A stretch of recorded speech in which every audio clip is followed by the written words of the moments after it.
이 시간 말씀을 받겠습니다. 이 복된 시간에 주시는 하나님 말씀은 우리 빌립보서 3장 20절부터 21절까지의 말씀입니다.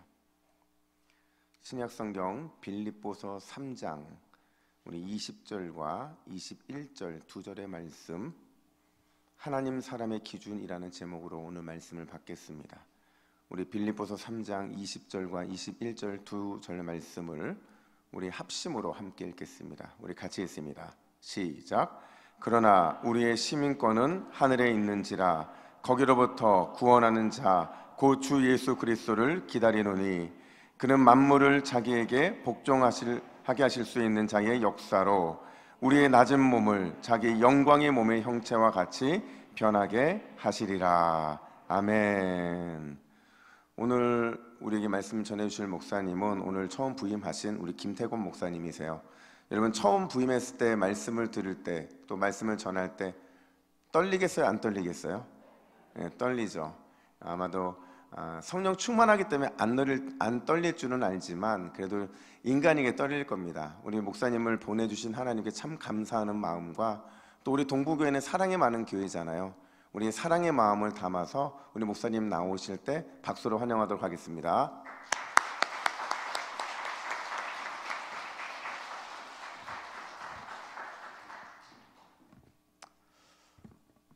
사랑이 많고 또 은혜가 충만한 또 하나님의 임재가 가득한 이런 좋은 동부교회에 인도하신 하나님께 먼저 감사와 영광을 올려드립니다. 네. 그리고 이 중요한 강단을 허락해 주신 담임 목사님과 당회 장로님께 감사의 말씀을 드리고 특별히 성도님에게도 감사의 말씀을 올려드리겠습니다. 잠시 인사드리겠습니다.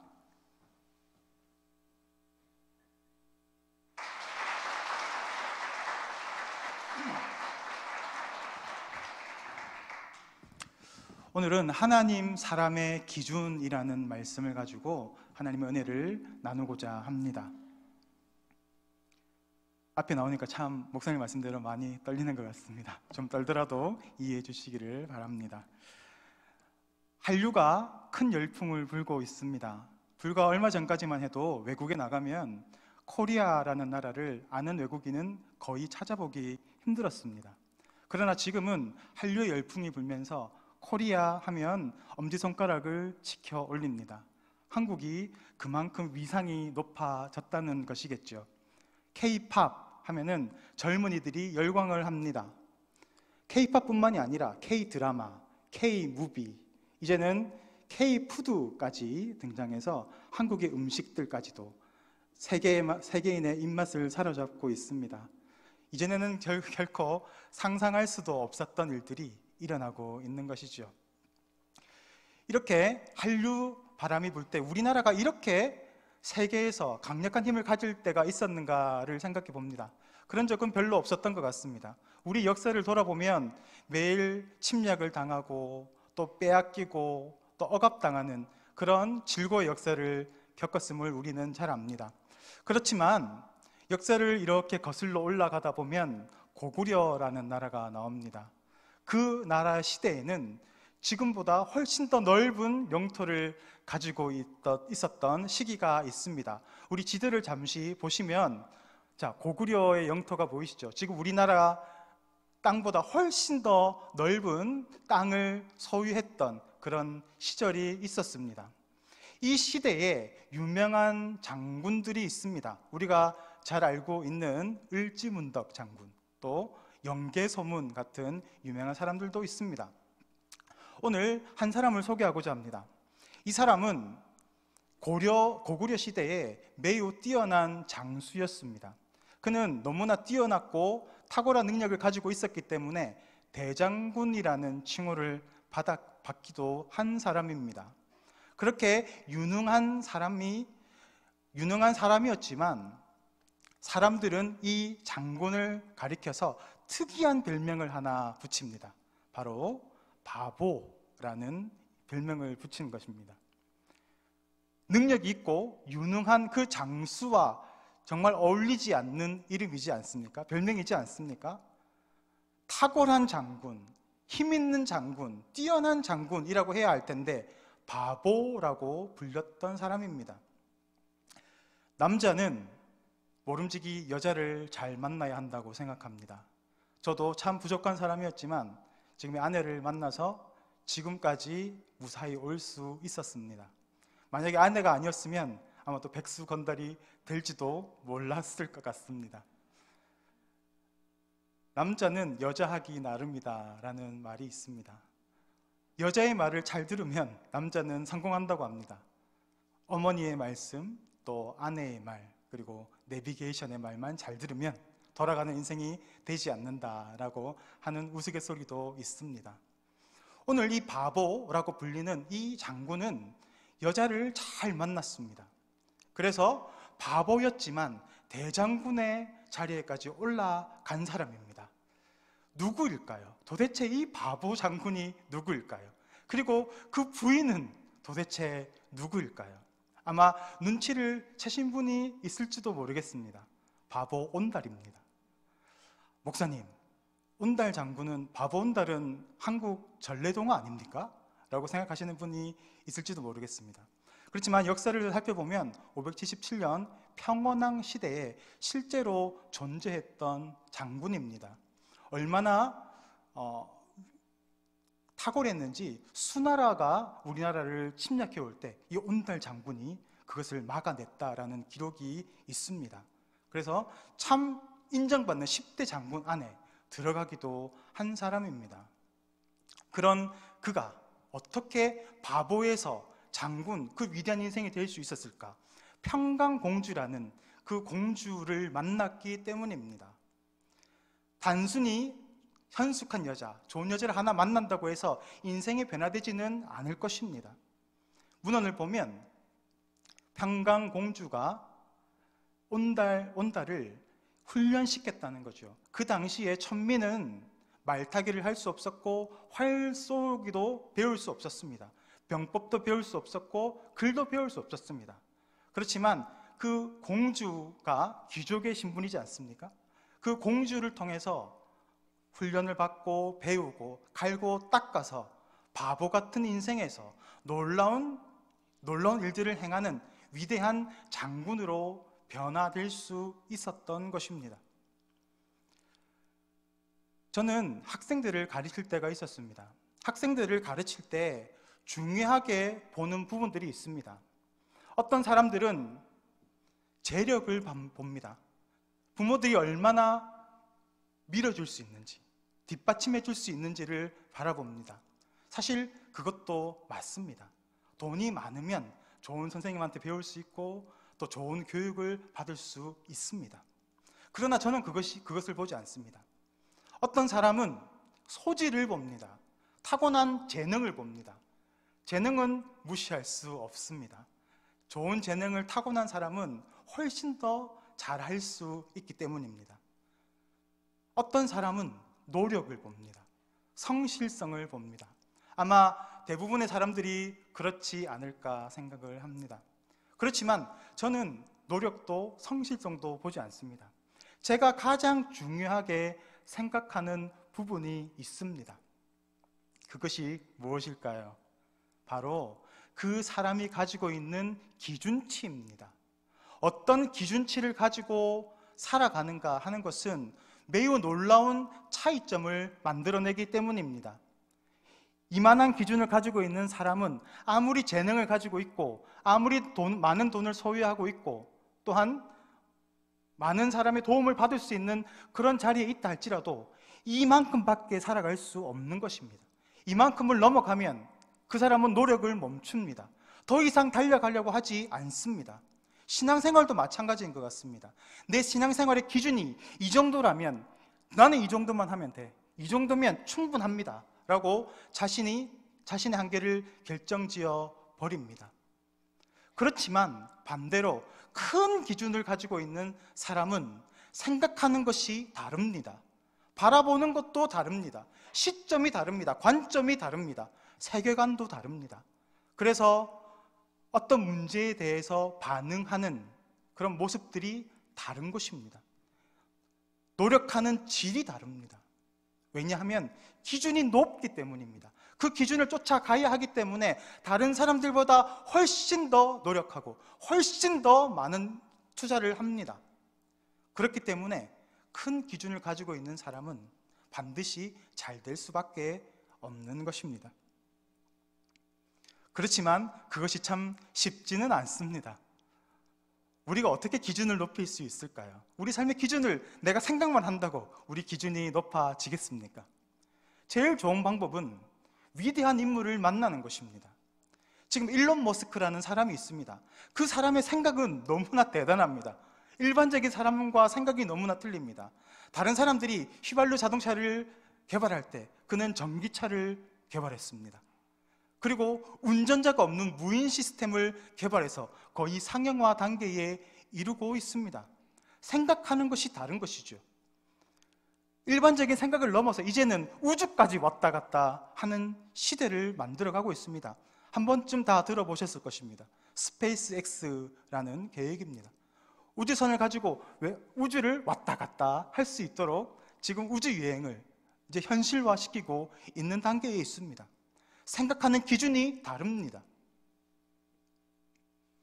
성경을 바라보면 참으로 위대한 인물들이 있지만 그 이면을 바라보면 한 사람 한 사람 다 보잘것없고 초라한 모습을 가진 것을 발견할 때가 참 많습니다. 참 보잘것없고 별 볼 일 없는 인생이 있습니다. 그 중에 한 명을 꼽자면 저는 기드온을 꼽고 싶습니다. 기드온은 위대한 일을 행했습니다. 300용사를 가지고 수십만의 미디안인들을 쳐부순 정벌했던 그런 위대한 사람입니다. 용사입니다. 그러나 그의 처음 모습은 어떻습니까? 성경은 기드온을 묘사할 때 매우 별 볼 일 없게 묘사합니다. 미디안의 침략을 피해서 자꾸 뺏어가니까 밀을 뺏길까봐 포도주 틀에서 밀을 타작하지 않습니까? 왜 그렇습니까? 뺏길까봐 그런 거죠. 사실 기드온이 그 자신의 모습을 바라봤을 때 얼마나 한심했겠습니까? 저도 군대에 있을 때 이등병일 때 왜 그렇게 배가 고팠는지 모르겠습니다. 그래서 고참의 눈치가 있으니까 함부로 과자는 먹을 수 없고 초코파이를 하나 들고 화장실로 가서 몰래 초코파이를 까먹었던 기억이 있습니다. 그때 주위의 이등병들이 전부 화장실에서 다 모였던 것 같습니다. 그런 모습을 바라보면서 내가 왜 이렇게 됐을까? 내가 사회에 있을 때는 그렇지 않았는데 참 내 자신이 초라하다라고 느꼈었습니다. 아마 기드온도 그런 감정을 느끼지 않았을까 생각을 합니다. 그런 기드온에게 천사가 나타나서 그를 부릅니다. 뭐라고 부릅니까? 이 별 볼 일 없는 인생아, 이 쪼다 같은 인생아 라고 부르지 않습니다. 하나님은 그 기드온을 향하여서 큰 용사여 라고 부릅니다. 기드온은 정말 당황했을 것입니다. 정말 부끄러웠을 것입니다. 나는 지금 숨어서 밀이나 까고 있는데 나를 보고 큰 용사라고 하시다니요. 그렇지 않습니다. 그러나 하나님은 말씀하십니다. 아니다, 너는 큰 용사다. 내가 너를 들어 쓸 것이다 라고 말씀하십니다. 기드온은 자신이 바라보는 수준이 너무 낮았습니다. 나는 초라합니다. 나는 별 볼 일 없습니다. 그러나 하나님은 그를 만들어 가십니다. 내가 너에게 표적을 보여주마. 표적을 하나 보여줍니다. 와, 그렇구나. 하나님은 살아계시구나. 그런데 자신을 또 보니까 초라합니다. 그렇지만 저는 너무 초라합니다. 저는 아이입니다. 아무것도 할 수가 없습니다. 자신의 모습을 바라봅니다. 그때 하나님은 다시 한번 표적을 보여줍니다. 그렇게 점점 그의 자존감이 올라갑니다. 그렇지만 아직까지도 기드온은 부족합니다. 하나님은 어떻게 역사하십니까? 미디안 진영의 적군의 군사의 말을 통해서 하나님이 기드온을 통해서 미디안을 정복하실 것을 말씀하십니다. 그 말씀을 들었던 기드온은 드디어 자신의 기준이 높아지기 시작합니다. 이전에 숨어서 밀이나 까고 있던 그런 한심한 인생이 아니라 하나님의 손에 붙잡혀서 큰 용사로 쓰임받는 그 모습을 믿음으로 바라본 것입니다. 하나님이 그의 시선을, 그의 기준을 변화시키셨던 것입니다. 믿음의 조상하면 누가 떠오르십니까? 아브라함이지요. 그러나 성경을 바라보십시오.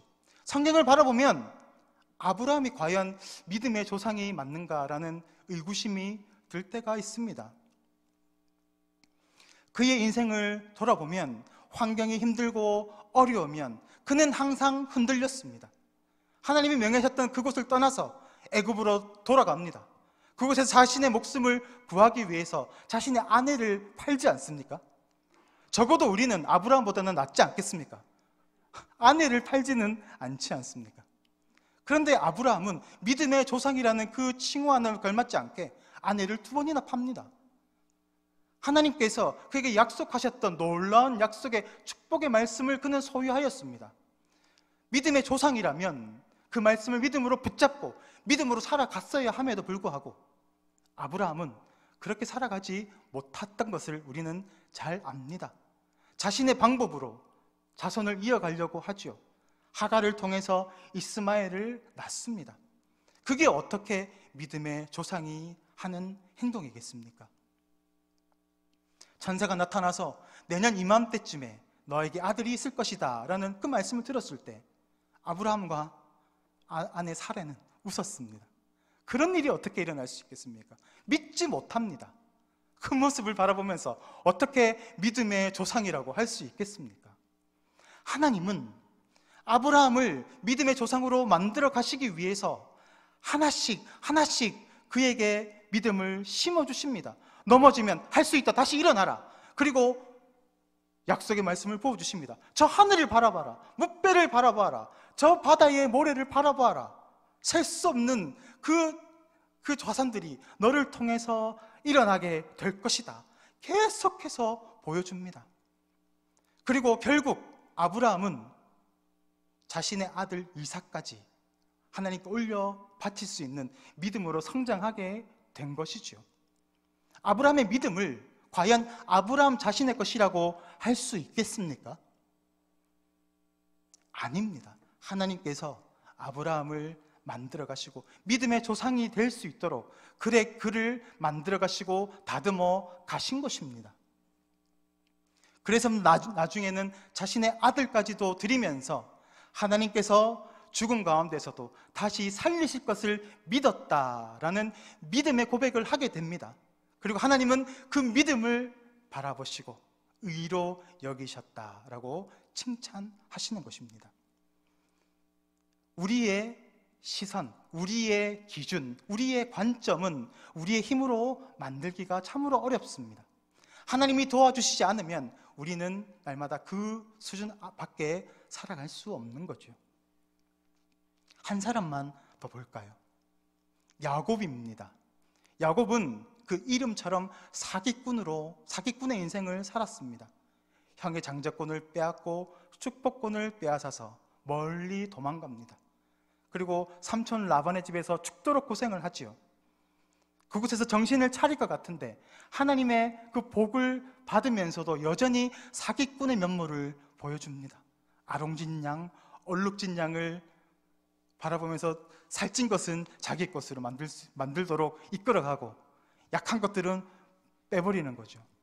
여전히 그런 사기꾼적인 마인드가 있습니다. 그래서 하나님은 야곱이 야복강가를 올 때 어떻게 하십니까? 그를 막아서십니다.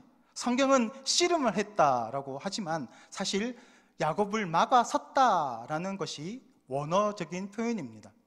그것은 야곱이 이 약속의 땅 가나안에 들어오지 못하도록 하나님께서 막으셨다라는 의미입니다. 왜 막으셨을까요? 아직 사기꾼의 면모가 있기 때문입니다. 죄인된 모습이 여전히 남아 있었기 때문입니다. 그래서 하나님은 천사를 통해서 야곱의 환도뼈를 치십니다. 환도뼈가 무엇을 의미합니까? 할례와 같은 의미입니다. 더 이상 자손을 낳을 수 없고 낳을 수 없는 그런 사망의 상태, 죽음의 상태를 가리키는 것입니다. 야곱을 죽이시는 겁니다. 죄악된 모습으로는 하나님의 나라에 들어갈 수 없으므로 야곱의 환도뼈를 쳐서 그를 죽이시는 것이죠. 그리고 그에게 새로운 이름을 주십니다. 바로 이스라엘, 하나님과 겨루어 이겼다, 승리자라는 것입니다.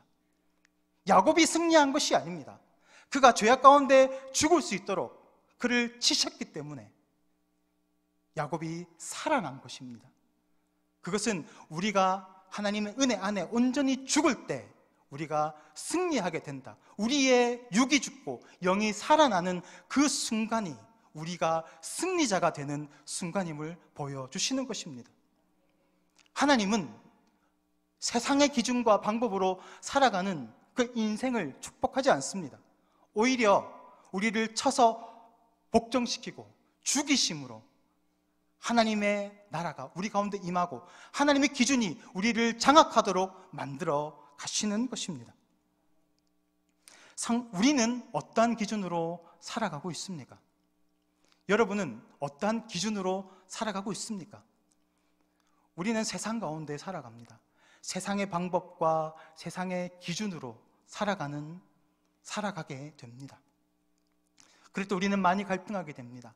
하나님의 말씀대로 살아갈 것인가, 아니면 세상의 방법대로 살아갈 것인가 고민하게 됩니다.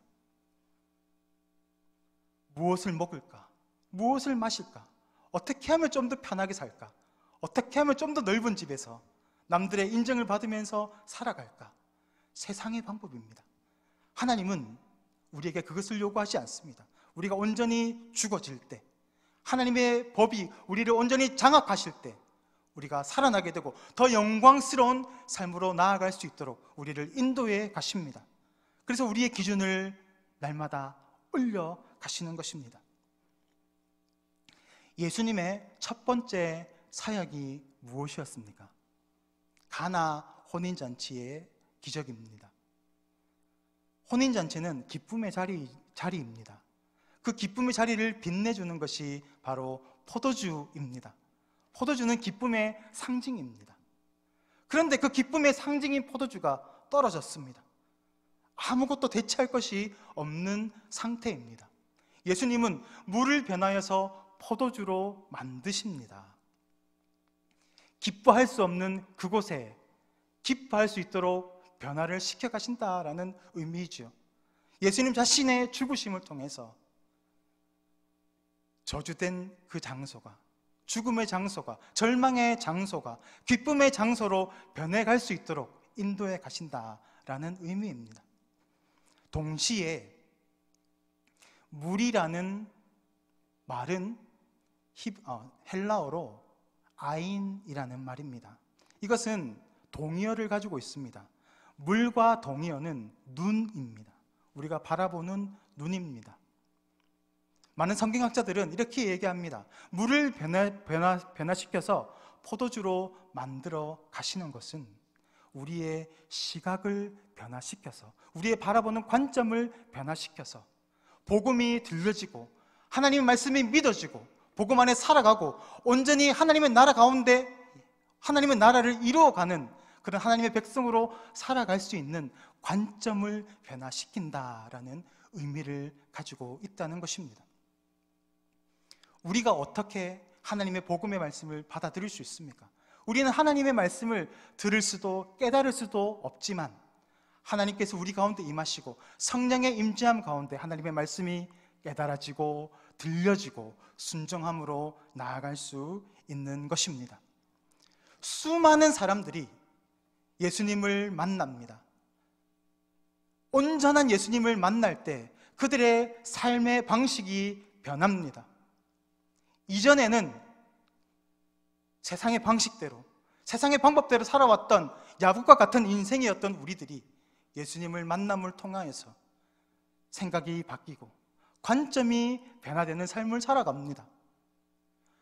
시선이 변화되니까 생각이 바뀝니다. 생각이 바뀌니까 우리의 삶의 방식이 바뀝니다. 우리의 수준이 변화가 되는 것입니다. 이전과 같은 생활이 아니라, 이전과 같은 방법이 아니라 하나님의 방법으로 살아가는 놀라운 은혜를 경험하게 되는 것입니다.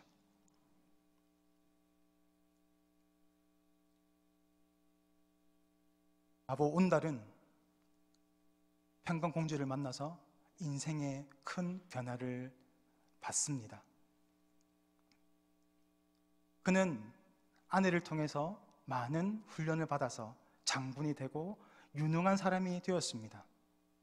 그러나 신라와의 전투 가운데 그는 활에 맞아서 죽고 맙니다. 인간의 도움이라는 것은 한계가 있습니다. 아무리 잘나고 아무리 탁월한 사람이 도와준다 할지라도 우리가 감당할 수 없는 문제들이 분명히 있습니다.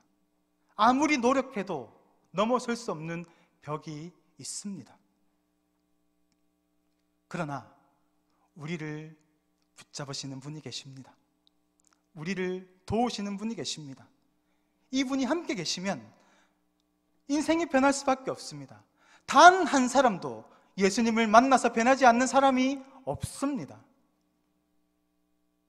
놀라운 치유력을, 놀라운 회복력을, 놀라운 생명력을 가진 그 예수님을 통해서 많은 사람들이 살아나고 그것을 경험하고 또 전합니다. 그것이 바로 복음 아니겠습니까? 예수님은 우리를 변화시키기를 원하십니다. 그래서 어떻게 하십니까? 평강공주가 온다를 만난 것처럼 오실까요? 그렇지 않습니다. 왜 그럴까요? 예수님이 우리를 가르치시고 우리와 함께 하신다고 우리가 변할까요? 성경을 보십시오. 제자들을 보십시오. 예수님과 3년을 같이 살았지만 그들은 어려움을 겪었을 때 모두 예수님을 부인하고 저주하며 떠났습니다. 예수님의 그 수준만큼 우리가 아무리 노력한다고 해도 우리는 그렇게 살아갈 수 없는 연약한 존재이기 때문입니다. 그래서 예수님이 어떻게 하셨는지 아십니까? 예수님, 왕이신 그 예수님께서 바보로 이 세상에 오셨습니다. 바보의 모습으로 우리가 짊어져야 할 그 죄의 무거운 짐을 예수님께서 바보처럼 오롯이 짊어지신 것입니다. 우리가 죽어야 할 그 사망의 자리에서, 우리가 맞아야 할 그 고난의 자리에서 예수님께서 바보의 모습으로 우리가 당해야 할 그 많은 어려움과 고통을 오롯이 짊어지신 것입니다. 그렇게 예수님은 죽으십니다. 그러나 그것이 끝이 아닙니다. 예수님은 사망의 권세를 이기시고 이 세상을 이기시고 다시 부활하셨습니다. 그리고 부활의 주로 하늘에 승천하시고 심판의 주로 다시 오실 것입니다. 놀라운 권능의 능력을 가지고 살아나셨습니다. 그 예수님이 다시 평강의 왕으로 우리의 심령 가운데 찾아오시는 것입니다.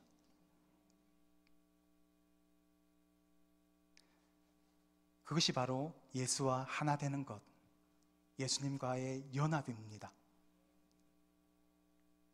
예수가 나의 생각을 장악합니다.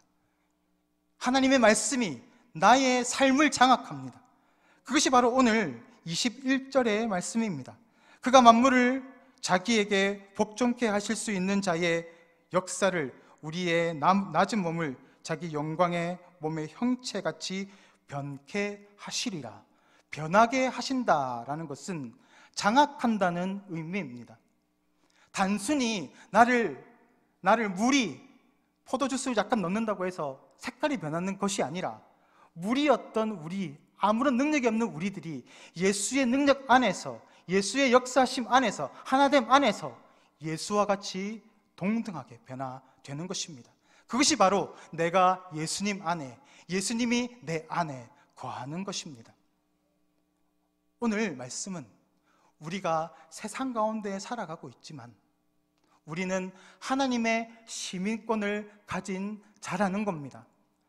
단순히 자격증을 하나 가지는 것이 아니라 우리의 생각과 우리의 삶의 방식들이, 우리의 기준들이 모두가 하나님의 그 말씀의 기준 안에서 새로워지고 온전해진다라는 것을 의미하는 것이죠. 여러분, 어떠한 삶을 살아가시겠습니까? 나의 알량한 지혜와 내가 가지고 있는 알량한 그 재산, 내가 가지고 있는 그 건강으로 이 세상을 살아가시겠습니까? 남들보다 조금 더 많이 가지면 행복해하고 남들보다 더 많이 배우면 우쭐해지는 그러한 교만한 모습을 살아가시겠습니까? 오늘 성경은 말씀합니다. 이 세상의 기준을 쫓지 말고 하나님 안에서 하나 되라는 겁니다. 하나님이 우리를 책임져 주시고 하나님이 우리를 온전하게 만들어 가시고 삶의 열매를 이루어 가실 것이다 라는 약속이 있는 말씀입니다. 우리가 이 말씀을 믿음으로 받기를 소망합니다.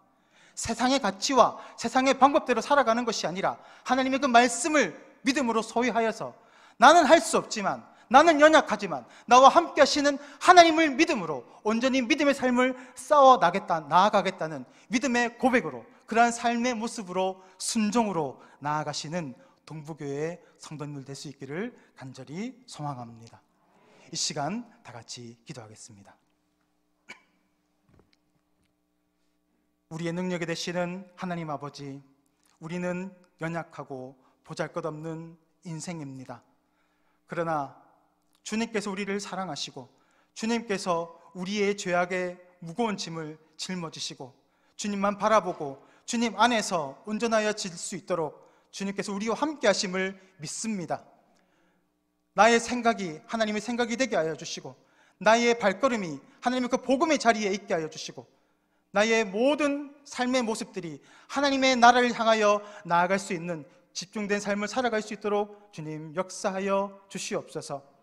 세상의 방법과 가치관 안에서 날마다 넘어지며 허황된 삶을 살아가는 것이 아니라 주님의 주시는 세상이 알 수 없는 기쁨과 세상이 누리지 못하는 놀라운 축복과 은혜를 날마다 삶 속에서 경험하고 그것들이 찬송과 감사로 흘러나오는 놀라운 하나님의 백성의 삶을 살아갈 수 있도록 주님 역사하여 주시옵소서. 우리의 힘과 능력이 되시는 주 예수 그리스도 이름으로 기도드리옵나이다. 아멘.